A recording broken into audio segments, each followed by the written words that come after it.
দেখছেন নি গো? এই যে হত্যাকাণ্ডের ভিডিওটা, এটা গতকালকে হয়েছে, মানে আজকে ঈদ, গতকালকে হয়েছে। যেই দলের তারা হত্যাকাণ্ডের সাথে জড়িত, তারা আবার ক্ষমতায় আসতে চায়, তারা নাকি দেশ চালাবে, তারা নাকি সহনশীল, তারা নাকি মানুষের জন্য রাজনীতি করে। আর যেই লোকটাকে মেরেছে, এই লোকটি একটি মজলুম দলের ওয়ার্ড সভাপতি। দেখেন, একটা বাবার বয়সী বৃদ্ধ লোককে ওই দলের কিছু গুন্ডা পান্ডা সন্ডা পান্ডারা এই বৃদ্ধ লোকটাকে পিটিয়ে মাথায় জখম করে তাকে নির্মমভাবে দুনিয়া থেকে বিদায় করে দেয়। এটা যদি হয় রাজনীতি, এটা যদি হয় রাজনীতির চর্চা, তাহলে দেশ কিভাবে চলবে? আমাদের ভবিষ্যৎ প্রজন্ম হচ্ছে হুমকির মুখে।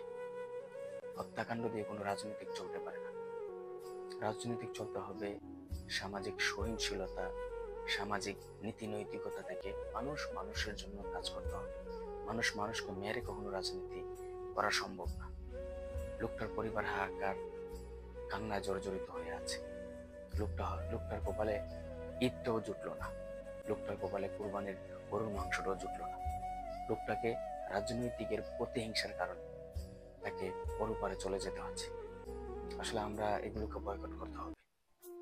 আমরা সমাজকে সংস্কার করতে হলে, সমাজকে এগিয়ে নিতে হলে, সমাজকে সমৃদ্ধ, দেশকে সমৃদ্ধশালী করতে হলে আমরা প্রতিহিংসামূলক আচরণগুলো পরিহার করতে হবে। ধন্যবাদ সবাইকে ভিডিওটি দেখার জন্য। ভিডিওটি যদি ভালো লাগে থাকে তাহলে ভিডিওটিকে শেয়ার করে দেন গণহারে। কতটুকু জলে শিখত, কত প্রদীপ শিখা।